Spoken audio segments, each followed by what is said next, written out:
So let's talk a little bit. So today, first of all, as we stand here in solidarity with our D-Day veterans, I'm going to ask, I'm going to ask you all to take a quiet moment. And I'm going to ask you to think about those people, those men and the women that were all part of the D-Day invasion of France. Think about what their courage and what their duty brought to our lives.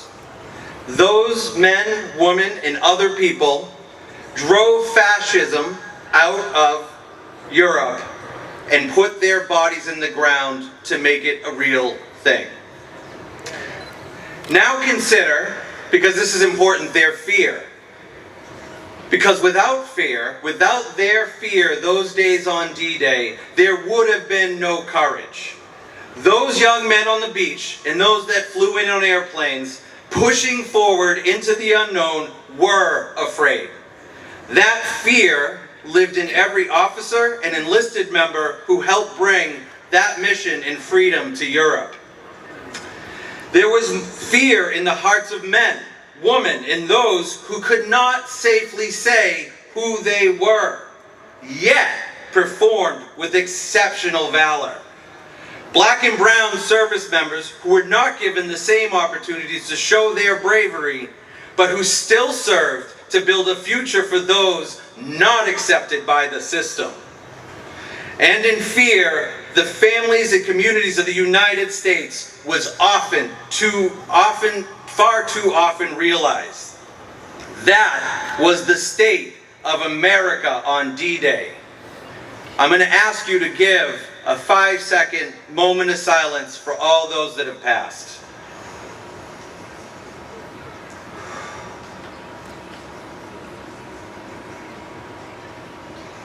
I am sure those veterans that you thought of are honored that their name was in your memory. All right, y'all ready? Woo! I got it. I'm an amped up old retired E7. Let's go. All right. So those veterans, though, who took the first steps on that beach, did not know it then, but they were not just freeing Europe. They were helping to establish the American place in the world.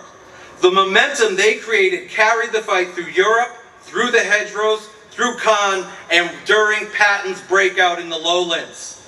Our armies advanced, our veterans fought, grew, and came to understand that this mission would change them and their country forever.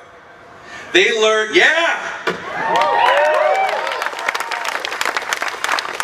They learned that their lives mattered in a new way. And as they reached Germany to end the war, they returned home a force of veterans to be reckoned with. In every generation, it has been veterans that have been your allies. They have carried the fight for equality and for systems that serve those who wear the uniform and our allies as civilians. We owe our progress to the courage of veterans, such as John Stell, a World War I veteran who instituted and fought for the GI Bill. We can talk about a Chinese immigrant called Lieutenant Kurt Chuyin Li, a Marine lieutenant. Listen, this dude ran across frozen mountains in the storm, and if you want to be called equal in the Marines, run across a mountain with a bunch of white dudes in Chinese territory, live, and save a bunch of other Marines. That guy brought that type of diversity into the Marine Corps. What about Ron Kovic? Born on the 4th of July. Watch it tonight. He was wounded in combat, a Marine sergeant who, when he was treated terribly by the VA in his country, he stood up and he spoke and he made fixes and changes real. Oh, we're not done. We're not done. We got some Cold War era people, right?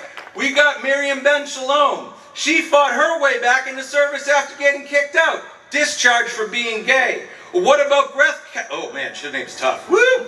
Camer Meyer, who challenged discriminatory processes within the military, the most difficult system in the world, and succeeded to make life better for women.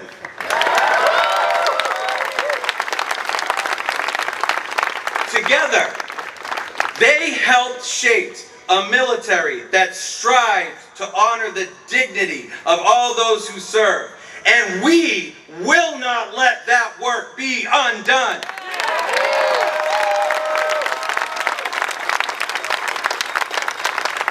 The fight for dignity within our veterans community has never been the work of one generation alone. It has been carried forward, voice by those willing to say that service should just not grant the right to fight, but the right to be seen.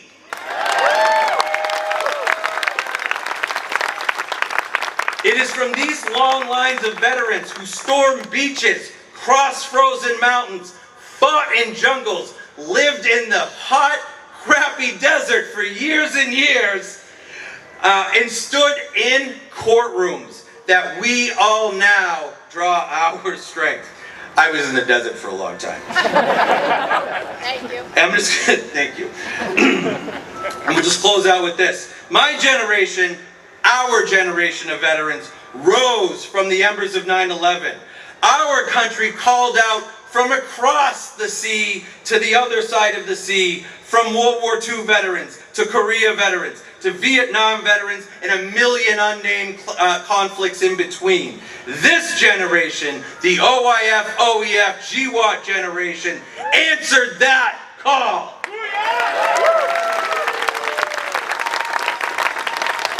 Didn't stop there, because we saw what was wrong, and we built a military and a country shaped by our values and forged through our shared experiences. We built it on acceptance and the belief that post 9/11 world could be better than the one that preceded it.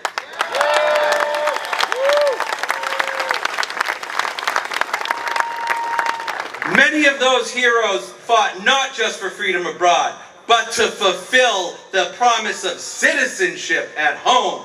Many died young, never seeing that dream realized. Immigrants, dreamers, Black and brown Americans, LGBTQ plus service members, all yearning to be free and seen. Here we go. And this is where we're going to wrap it up. We, the ones who remain, owe it to their honor, their duty, their willingness to sacrifice for us.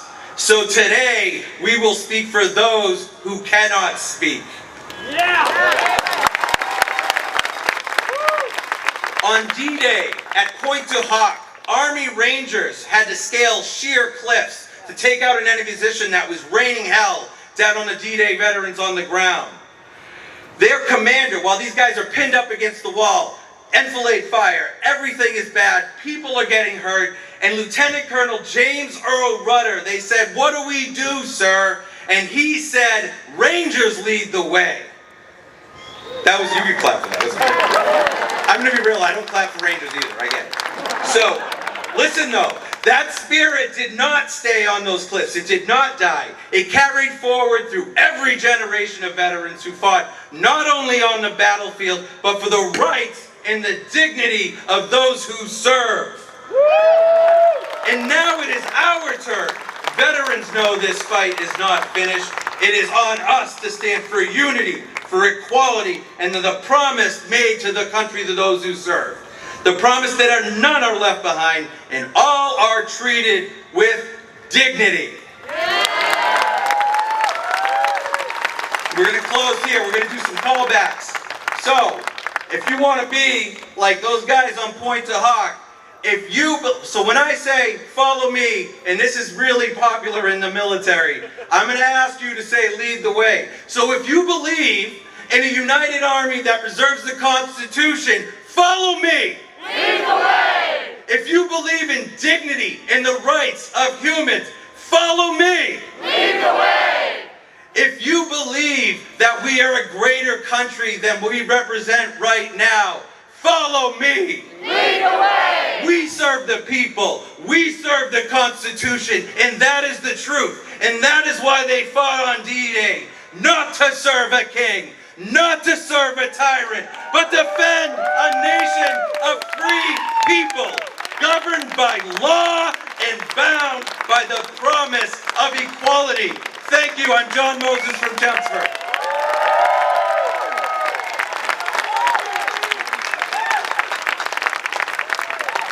Thank you, John Moses. I will follow him.